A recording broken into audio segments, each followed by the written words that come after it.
Hello అండి. అందరికీ నమస్తే. ఎలా ఉన్నారు? బాగున్నారా? నేను కూడా చాలా బాగున్నానండి.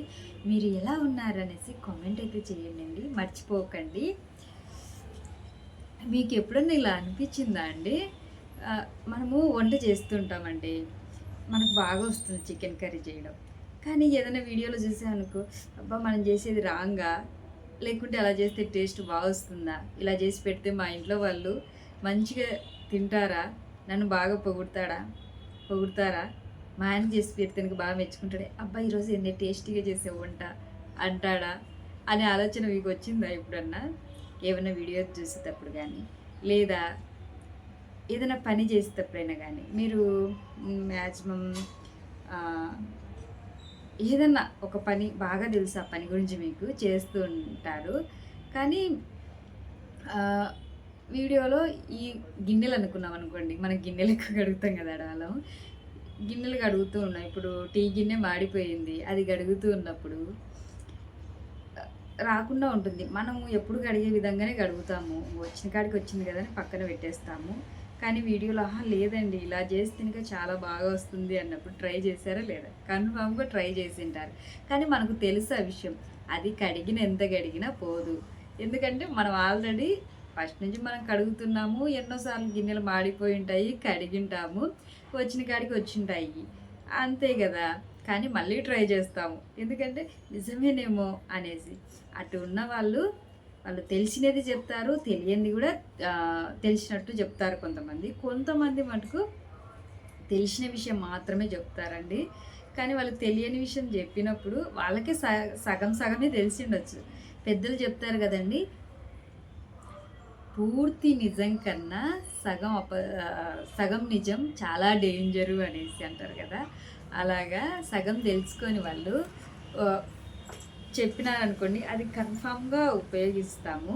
అలాగనే అండి దోస పెన్నము మనం ఏస్తా ఉన్నామనుకోండి, కొత్త పెన్నము పాత పడిపోతుంది. దాని మీద జిడ్డనేది పేరుకొని ఉంటుంది. అది మనము బరికి కడగను లేము. ఇప్పట్లో అయితే గనుక అందరూ నాన్ స్టిక్ ఫ్యాన్సే వాడుతున్నారు కదా! దాన్ని సరిగ్గా రుద్ది కడగనీకి ఉండదు. కానీ నార్మల్‌గా కడుగుతుంటాం. దాని మీద దోసలు వస్తూనే ఉంటాయి. కానీ తెల్లగా వస్తుంది. ఖాళీగా ఉన్నప్పుడు యూట్యూబు, ఇన్‌స్టాగ్రాము, ఫేస్‌బుక్కు అన్నీ చూస్తా ఉంటాం. అందులో ఏదన్నా వచ్చింది అనుకోండి, ఓహో! మా ఇంట్లో కూడా ఇలా ఉంది గదా! పెన్నం ఉంది గదా! ట్రై చేద్దామా అని చేస్తారండి. చేసినప్పుడు కన్ఫర్మ్‌గా దోస పెన్నం అనేది మాక్సిమం చాలామందికి పోయుంటాయి. ఎందుకంటే వేడి చేసి దాని మీద ఉన్నది గీకమంటారు. గీకినప్పుడు దాని మీద నాన్ స్టిక్ ఉంటుంది కదండీ! అది పోతుందండి. ఎందుకంటే నేను కూడా ట్రై చేశాను కాబట్టి మీకు చెప్తూ ఉన్నాను. నేను కూడా ట్రై చేశానండి. అంటే నేను దోసలేసుకునే పెన్నాల మీద అయితే ట్రై చేయలేదు. దోసలు రాకుండా పక్కన పడేసి దాని మీద చపాతీ చేసుకుంటాం కదండీ! ఆ పెన్నం మీద ట్రై చేశాను. కానీ దోసల పెన్నం మీద మటుకు మీరు దోసలు వేసే పెన్నం మీద గానీ అస్సలు అలాంటి అంటే అలాంటి ప్రయత్నాలు మటుకు చేయకండి. అలాగనే ఇంకొకటి ఇప్పుడు మనం వంట కూడా అండి మనం చేసేది మనం ఎలా చేస్తున్నామో అలాగనే చేస్తే గనుక బావుంటుంది.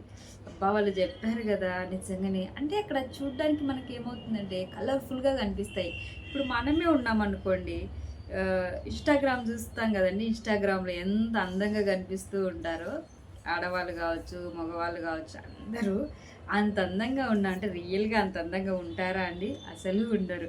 ఫిల్టర్ ఉంటుంది కాబట్టి.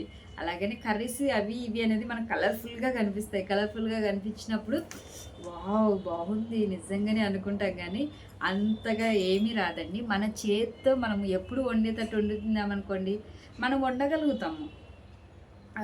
మనకది ఎట్లా చేస్తే వస్తుందనేది తెలుసు. అది వండిన తర్వాత కూడా డౌట్ ఏముండదు. అది టేస్టీగానే ఉంటుంది. మనం ఎప్పుడు చేసేలానే ఉంటుంది.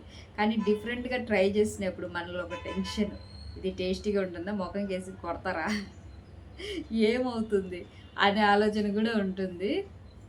నాకు ఈ డౌటొచ్చిందండి. అందుకు మిమ్మల్ని అడుగుతూ ఉన్నాను. ఈ డౌట్ ఎందుకొచ్చిందంటే నేను అప్పుడప్పుడు ఖాళీ అంటే వీడియోస్ చేసుకోవడం గానీ, మిషన్ కుట్టుకోవడం, హెమ్మింగ్, కటింగ్స్ ఇవి అయిపోయిన తర్వాత ఎప్పుడో ఒకసారి కొంచెం ఖాళీ దొరుకుతుంది.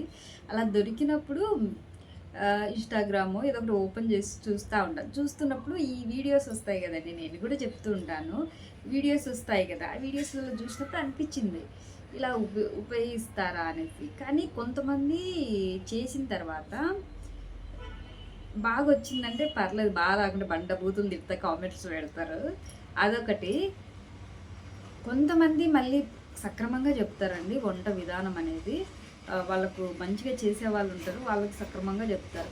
ఇంకొకటేందంటే వాళ్ళు సక్రమంగా చెప్పినా గానీ ఇటు సైడ్ చూసేవాళ్ళు, వినేవాళ్ళు కరెక్ట్‌గా వినాలండి. కరెక్ట్‌గా వినాలి. కరెక్ట్‌గా జేయాలి. అప్పుడే అది కరెక్ట్ పొజిషన్‌లో అనేది వస్తుంది. చాలామంది మనకు బావుంది అని కామెంట్ పెడతారు. కొంతమంది బాగలేదని కామెంట్ పెడతారు. ఇలా జరుగుతూ ఉంటాయి. నాకు అనిపిచ్చింది నిజమేనా అనేసి. ఇలా మీరు గూడా అనేది చేస్తారా అని. మేబీ మీరు కూడా ఏమన్నా ఇలా ప్రయత్నాలు చేసి సక్సెస్ అయ్యారా? ఫెయిల్ అయ్యారా? కామెంట్ చేయండి. నేనైతే ఒకసారి ట్రై చేశాను. అంటే పెన్నం మీద ట్రై చేశానండి. నాకది గుర్తొచ్చేసి మీతో షేర్ చేసుకుందాం అనిపిచ్చింది. ఓకేనా?